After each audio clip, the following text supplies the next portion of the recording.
आता है जो टॉपिक क्लास में। जो भी क्लास 8वीं का स्टूडेंट है और कल अपना सोशल साइंस का एग्ज़ाम देने वाला है मिड टर्म का 4 अक्टूबर 2025 को, तो उनके लिए वीडियो बहुत ही इंपॉर्टेंट है, क्योंकि ये आपका पेपर है जो अभी हुआ था पिछले साल। इसमें से बहुत से क्वेश्चन जो सेम डिट्टो रिपीट होकर आने वाले हैं, तो ध्यान से वीडियो एंड तक वॉच कर लें, क्योंकि इस एक वीडियो में ये पूरा पेपर हम आपको सोल्व करवा देंगे।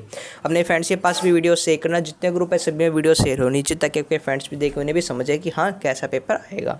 वीडियो को लाइक करके सबसे इंपॉर्टेंट चीज़ है चैनल को सब्सक्राइब करना, बेल कम प्रेस कर देना ऑल पर, क्योंकि जब आप चैनल को सब्सक्राइब करते हो, बेल कम प्रेस करते हो, तो हमारा मोटिवेशन बढ़ता है। आपके लिए हम बहुत सारी वीडियो लेके आते हैं।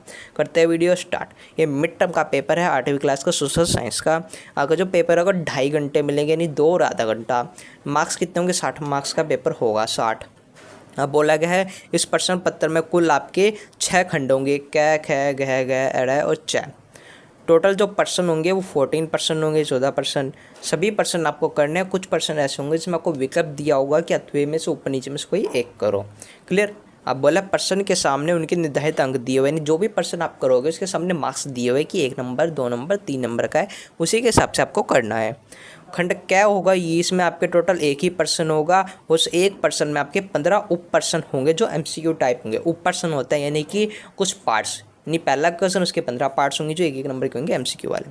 खंड ख होगा, इसमें दूसरे से लेकर 5वीं तक के जो क्वेश्चन होंगे खंड ख में रहेंगे, ये सारे 2-2 मार्क्स के रहेंगे। खंड ज्ञ होगा, इसमें 6ठे से 7वें तक के सिर्फ 2 ही क्वेश्चन होंगे, 6ठा और 7वां जो सिर्फ 3 मार्क्स का होगा। क्लियर? एक क्वेश्चन। उसके बाद खंड ज्ञ होगा जिसमें 8वां 9वां क्वेश्चन होगा जो सिर्फ 5 मार्क्स का होगा, एक क्वेश्चन यानी 10 मार्क्स का ये रहेगा। उसके बाद खंड अड़ा होगा जिसमें 10 से लेकर 13 तक के क्वेश्चन होंगे, टोटल 4 जो आपके 4 मार्क्स के होंगे, और एक केस दायित्व होगा। केस दायित्व होता है पैसेज टाइप।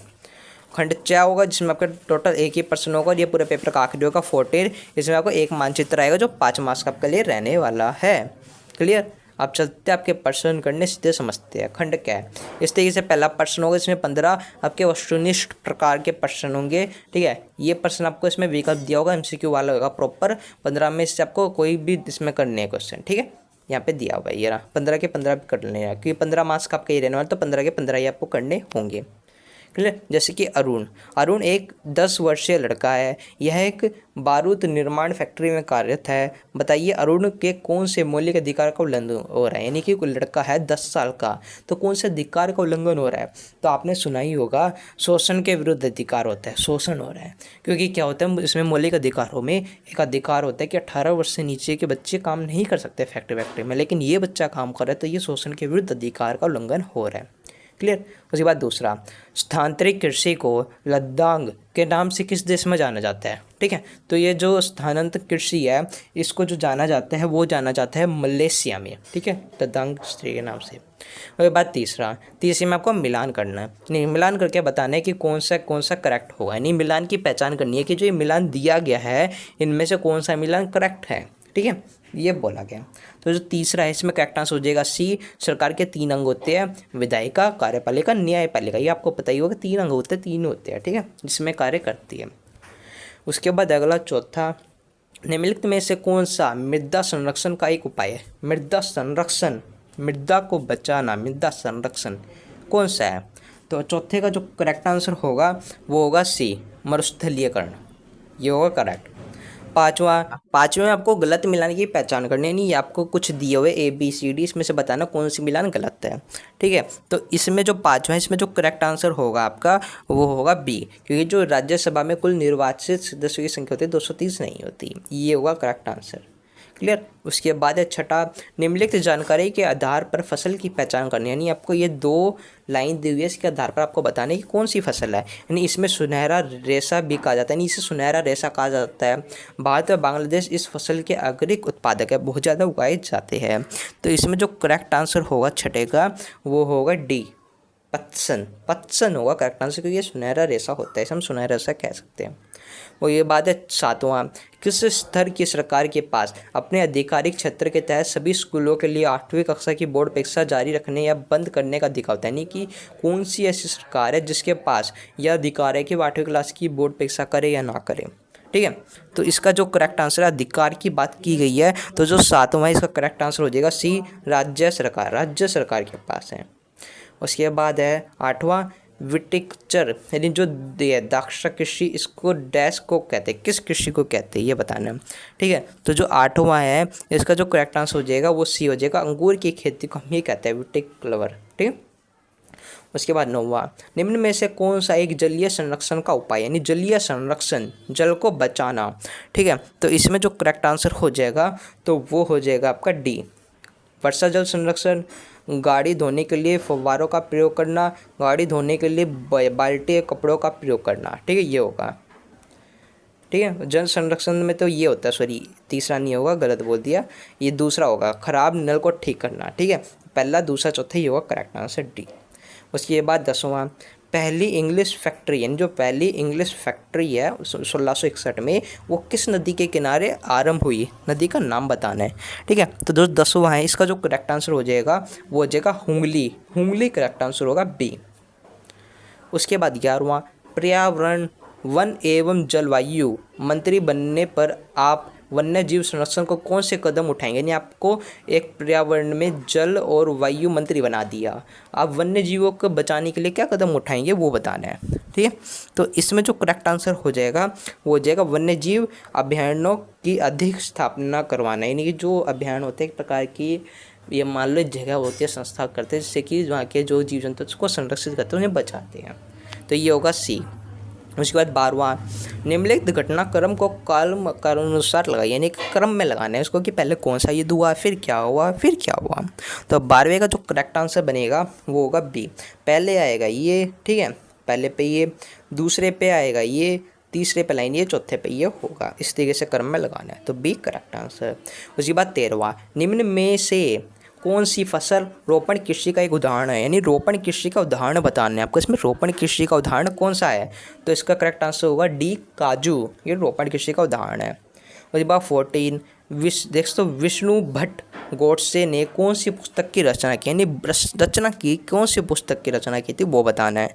तो इसमें जो करेक्ट आंसर हो जाएगा वो हो जाएगा सी, मांझा प्रवास। ठीक है, ये मांझा प्रवास। उसके बाद 15वां पहले क्वेश्चन का आखिरी होगा, खंड क का भी आखिरी होगा। इसमें नीचे दिए गए आपको 2 संकल्प कारण, इसकी पहचान करनी है, बतानी कि दूसरे सही रूप से कल्पना कर रहे हैं कि नहीं। संकल्प में बोला भारतीय संसद लोकतंत्र के सिद्धांतों में भारतीय जनता की आस्था का प्रतीक है, क्योंकि भारत में कानून निर्माण की सर्वोच्च संस्था न्यायपालिका, यानी पहली जो संस्था है वो न्यायपालिका है। क्या ये सही है? तो इसका जवाब है पहला तो सही है कि भारतीय संसद लोकतंत्र के सिद्धांतों में भारतीय जनता की आस्था का प्रतीक है, लेकिन जो ये बोला गया कारण, ये पूरा कारण ही गलत है, तो इसलिए करेक्ट आंसर हो जाएगा सी। क्लियर, इस तरीके से करना है। उसके बाद खंड गया होगा, इसमें आपके 2 मार्क्स के 4 प्रश्न होंगे, आपको ऐसे ही करने होंगे। ठीक है, आप समझते हैं कैसे, जैसे इसमें एक्स देश में सरकार का केवल एक ही स्तर है। ठीक है, क्या वह देश संघीय व्यवस्था वाला देश है, अपने उत्तर के पक्ष में तर्क दीजिए, यानी आपको तर्क देना है कि जो संघीय व्यवस्था वाला देश है, ठीक है, वह संघीय वाला देश है, अपने उत्तर के पक्ष में, यानी जो एक्स है, मान ला मैं एग्जांपल में दे दिया आपको, बोलते हैं एक्स देश है।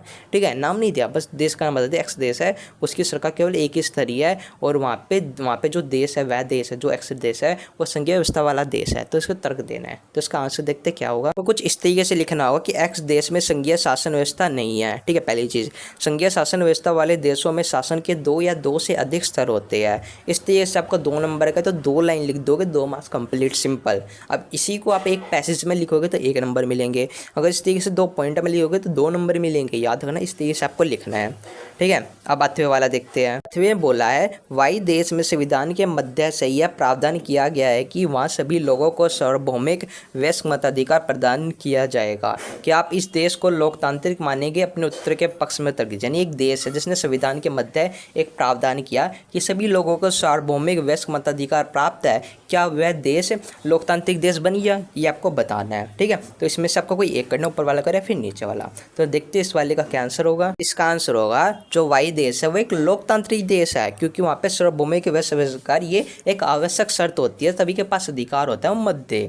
ठीक है, तो इस तरीके से आपको लिखना है। ठीक है, 2 लाइन लिखो, 2 मार्क्स कंप्लीट। अब अगला देखते हैं, और उसके बाद तीसरा है, इसमें बोला है निम्न में से कौन सी 2 प्राथमिक क्रिया की देखो प्राथमिक क्रियाओं की पहचान कीजिए, यानी आपको 2 नंबर का होगा। सिंपल इस तरीके से अब आ सकता है कि आपको पहचान करनी है, ठीक है। अब पहचान करके आपको बताना है। तो प्राथमिक जो क्रियाएं होती है वह पशुपालन कृषि होती है, प्रकृति से रिलेटेड होती है। तो पशुपालन कृषि प्रकृति से रिलेटेड है, ठीक है। तो यही होगा करेक्ट आंसर, पशुपालन और कृषि। इस तरीके से लिख देना सिंपल।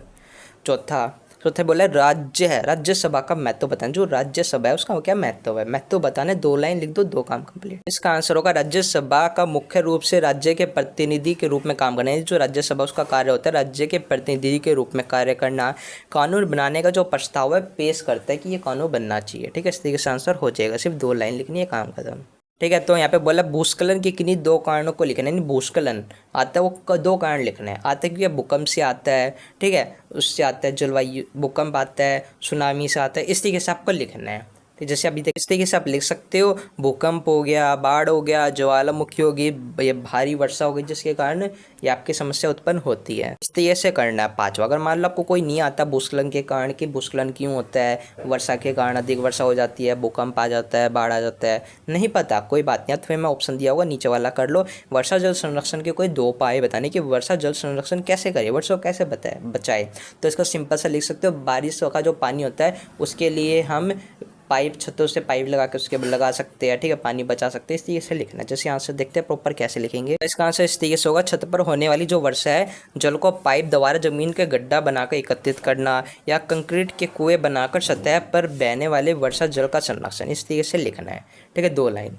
उसके बाद खंड गया होगा, जो आपके 3 नंबर के होंगे, 2 ही क्वेश्चन करने हैं बस। छठे में बोला है नीचे एक आपको संसद उसके आंकड़े दिए हुए हैं, ठीक है, दल का नाम है और आंकड़े है, तो आपको सिंपली प्रश्नों के उत्तर देने हैं। 3 नंबर का इस तरीके से 3 आपको आ सकते हैं। तो पहला, सबसे बड़े राजनीतिक दल का नाम। सबसे बड़ा राजनीतिक दल कौन सा है, सबसे ज़्यादा संख्या है 80, तो यही राजनीतिक दल है अनुशासन दल, सबसे बड़ा।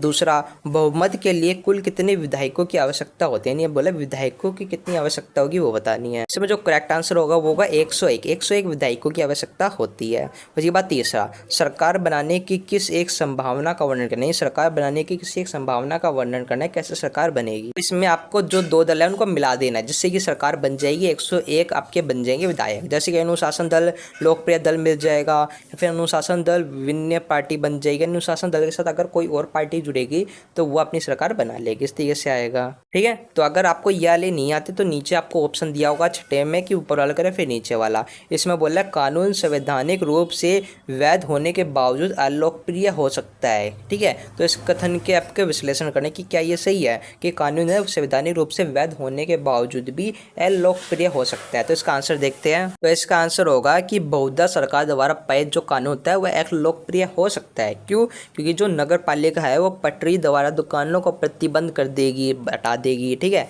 जिससे वैधानिक रूप से यह फैसला उचित होगा, परंतु इससे कई जो पटरी वालों का कोई जीवन यापन नहीं चल पाएगा। नहीं कि हम पटरी वालों को हटा देंगे तो वो जीवन यापन नहीं कर पाएंगे, तो यही होगा। अन्य जो प्रश्न की बिंदु है वो भी आप लिख सकते हो इसके अंदर, ठीक है। तो इस तरीके से बताना है, समझ आया। इसके बाद 7वां, ब्रिटिश शासन को आगे बढ़ाने में सर्वोच्च की नीति का मूल्यांकन करना है। यानी ब्रिटिश शासन को आगे बढ़ाने के लिए जो सर्वोच्चता है उसकी नीति का मूल्यांकन करना है, सर्वोच्चता की नीति का, ठीक है। तो इसमें आंसर देखते क्या बनेगा 3 नंबर के में। आंसर बनेगा लॉर्ड हेस्टिंग्स के नेतृत्व में सर्वोच्चता की नीति का प्रतिपादन किया गया। यानी जो प्रतिपादन किया गया किसके द्वारा किया गया, लॉर्ड हेस्टिंग्स के नेतृत्व में। ब्रिटिश सत्ता सर्वोच्च है इसलिए वह भारतीय राज्यों से ऊपर है। भारतीय रियासतों का अधिग्रहण और धमकी देने का अधिकार उनके पास है, धमकी दे सकती है सरकार, ठीक है। ये होंगे पॉइंट, इस तरीके से लिखना है 3 पॉइंट बस। उसके बाद इसका 8वें वाला देखता है। 8वें बोला 7वें में एक शासन के रूप में टिप्पू सुल्तान है उसकी नीति की समीक्षा करनी है। यानी जो एक शासक के रूप में जो टिप्पू सुल्तान है उसकी नीति बतानी है आपको, उसकी समीक्षा करनी है, समीक्षा, ठीक है। तो आंसर देखते हैं। आंसर कुछ इस तरीके से लिखने हैं। फ्रांसीसी व्यापारियों से घनिष्ठ संबंध, सेना का आधुनिकीकरण, अपने क्षेत्र में बंदरगाहों से निर्यात पर रोक। तो आपको ये पॉइंट लिखकर इसको फुल एक्सप्लेन करना होगा थोड़ा 2 लाइन में बस, ठीक है। आप लिख सकते हो कि टिप्पू सुल्तान द्वारा फ्रांसीसी व्यापारियों से घनिष्ठ संबंध बनाए गए, तो इस तरीके से आप लिख सकते हो। 1 लाइन लिख के ये इसको फुल एक्सप्लेन कर देना 2 लाइन में बस, आपको मिल जाएंगे मार्क्स, ठीक है। ये बात खंड गया भी कंप्लीट। उसके बाद खंड घ है। खंड गया होगा, इसमें 8वां 9वां क्वेश्चन हो गया, 5 मार्क्स का होगा। जैसे कि बोला 1857 के विद्रोह के विस्तार का संक्षिप्त वर्णन कीजिए। 1857 का जो विद्रोह हुआ था उसका विस्तार पूर्वक आपको संक्षिप्त वर्णन करना है। तो देखते हैं वर्णन किस तरीके से होगा। वर्णन करना है तो वर्णन में होगा, मेरठ में सिपाहियों का विद्रोह हुआ, नाना साहिब का कानपुर में नेतृत्व हुआ, लखनऊ में विजिष्ट कद्र का नेतृत्व, जो झांसी में रानी लक्ष्मीबाई का नेतृत्व हुआ, इन सब ने नेतृत्व किया। दिल्ली में बहादुर शाह जफर ने किया, तो इन सब ने नेतृत्व किया था। तो इस तरीके से आपको लाइन लिख देनी है, इसको थोड़ा एक्सप्लेन कर देना है, ठीक है। के बाद 1857 से पूर्व, यानी 1857 से पूर्व अंग्रेजों ने भारतीय सामाजिक कानूनों में किस प्रकार के परिवर्तन किए। जो भारतीय सामाजिक कानून थे 1857 से पूर्व, तो उसमें अंग्रेजों ने कैसे उसको बदला वो बताना है। जैसे इसमें सती प्रथा थी, बाल विवाह था, इन पर रोक लगाई थी अंग्रेजों ने, ठीक है, जिससे कि आगे चलकर धीरे धीरे जो आयु है बढ़ाई गई। तो इस तरीके से करेक्ट आंसर हो जाएगा। आप लिख दोगे थोड़ा एक्सप्लेन करके।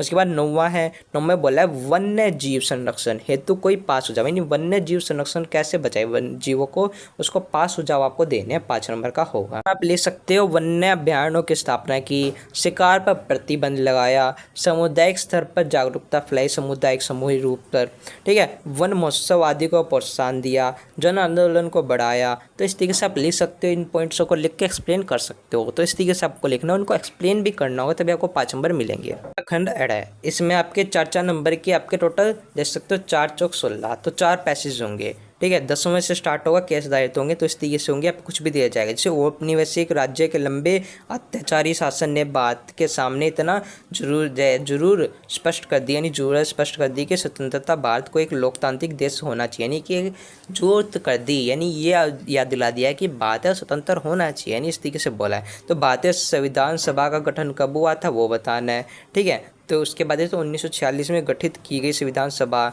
सदस्यता, संविधान सभा का क्या कार्य है, संविधान सभा का क्या कार्य होता है वो बताना है, ठीक है। ये सारी चीज़ें आपको इसी में मिलेगी। तो इसके डायरेक्ट हम आंसर देखेंगे। किसी लोकतांत्रिक देश की किन्हीं 2 विशेषताओं को लिखनी, विशेषता लिखनी है। गठन हुआ था 1946 में, ठीक है। इसका क्या कार्य होता है, भारत के लिए संविधान का निर्माण करना कार्य होता है इसका। और विशेषता की बात करें तो प्रत्येक नागरिक की समानता, सभी को सरकार में हिस्सेदारी देना। तो इस तरीके से आपको ये लिखना है, ठीक है। 1, 1 और 2 नंबर का आपके लिए आएगा। उसके बाद 11वां वही है, 4 नंबर का होगा, 3 क्वेश्चन दिए होंगे। जैसे मराठा राज्य एक अन्य शक्तिशाली क्षेत्रीय राज्य था जो मुगल शासन का लगातार विरोध करना उत्पन्न हुआ, नहीं ये मराठा सरकार के बारे में बता रखा है। तो मराठा राज्य की राजधानी क्या थी वो बतानी है, ठीक है। तो ये पेशवा कौन थे वो बताना है, 1 नंबर का। 2 नंबर ये पूछ जाएगा, शिवाजी ने मराठा राज्य की स्थापना किस प्रकार की थी। तो तीनों के आंसर देखते क्या बनेंगे। तो राजधानी थी पुणे, ठीक है। कैसे की थी, मराठा साम्राज्य के प्रधानमंत्री थे, जो वो आप बताया था ना कौन थे, मराठा साम्राज्य के प्रधानमंत्री। उसके बाद किस प्रकार की थी, ये योद्धा परिवार की सहायता की, अत्यंत गतिशील कृषि पशुपालन मराठों की सेना का आधार था, ठीक है। इस तरीके से 2 पॉइंट आपको लिखने होंगे। इसी तरीके से आपको 13वां करना होगा। 12वां में बोला गया आपको नीचे कुछ से दिए जाए, जैसे भूमि, जल, वायु, पेड़ पौधे प्राकृतिक पर्यावरण बनाते हैं। पृथ्वी की ठोस प्रकृति या कठोर ऊपरी परत को स्थलमंडल कहा जाता है। यह चट्टान एवं खनिजों से बना होता है, मिट्टी की पतली परत से ढका होता है। यह पहाड़, पठार, मैदान, घाटी आदि जैसे विभिन्न स्थलाकृति वाला विषम धरातल होता है। यह स्थानांतरित महाद्वीपों के अलावा महासागर की सतह पर भी पाई जाती है। तो प्राकृतिक पर्यावरण का क्या अर्थ है वो बताना है। तो प्राकृतिक पर्यावरण क्या होता है, तो प्राकृतिक पर्यावरण भूमि, जल, वायु, पेड़ पौधे, इन सब का एक प्राकृतिक पर्यावरण बनाते हैं, इन्हें प्राकृतिक पर्यावरण कहते हैं। स्थल मंडल किसे कहते हैं, स्थल मंडल पृथ्वी की ठोस प्रपट्टी या कठोर ऊपरी परत को स्थल मंडल कहा जाता है। ये लाइन होगी, इसी में मिलेंगे सारी लाइन। ये देखो, ये रहा, स्थल मंडल एक विषम धरातल वाली स्थलाकृति है, कैसे वो बताना है। तो इसका आंसर देखते हैं। तो आंसर होगा, इसमें विभिन्न स्थलाकृति पाई जाती है, जैसे पहाड़, पठार, मैदान, घाटी, इसलिए ये है। इस तरीके से आपको लिखना है। ऐसे ही आपको 13वां करना होगा। 13वें में भी आपको कुछ तरीके पैसेज दीजिएगा, पैसेज को पढ़ते आपको आंसर देने हैं, ठीक है। जिसके आंसर देखते हैं, किसी राज्य के लिए कानून बनाने का कार्य कौन सी संस्था करती है, कानून बनाने का कार्य वो बताना है। कानून का कार्यान्वयन किसके द्वारा किया जाता है, मुख्यमंत्री की कोई 2 कार्य बतानी है। तो इनके आंसर देखते हैं। ये सारे आंसर आपको पैसेज में मिलेंगे, हम डायरेक्ट आपको आंसर बताते हैं। कानून बनाने का कार्य कौन सी संस्था करती है, विधानसभा, ठीक है। इसमें आंसर था दूसरे का आंसर है विभिन्न शासकीय विभागों द्वारा। अब था कि प्रधानमंत्री क्या कार्य होते हैं वो बोला गया था, ठीक है। सॉरी, मुख्यमंत्री के कार्य बोलते हैं। मुख्यमंत्री के कार्य है विधानसभा में उठाए गए प्रश्नों का उत्तर देना, साफ सफाई स्वास्थ्य सेवाओं के लिए नए कानून का निर्माण करना, ये होता है मुख्यमंत्री के कार्य है। उसके बाद खंड 4 होगा, इसमें 14 क्वेश्चन होगा, आखिर ये 5 नंबर का होगा। इसमें आपको नीचे दिए गए कुछ नाम दिए होंगे, इन नामों को आपको मानचित्र में दर्शाना होगा। ठीक है, 1 2 3 4 5 6 होंगे, 6 में से कोई 5 नाम आपको मानचित्र में दर्शाने होंगे इसमें, और आपको 5 मार्क्स मिल जाएंगे। तो इस तरीके से आपका पूरा पेपर था जो हमने आपको करवा दिया है। तो इसी तरीके के क्वेश्चन पूछे जाएंगे, ऐसे आपको एक्सप्लेन करके थोड़ा डिटेल में लिखने होंगे। तो हम आपको मिलते हैं नेक्स्ट वीडियो में, अपने फ्रेंड्स के पास शेयर कर देना। जय हिंद, जय भारत।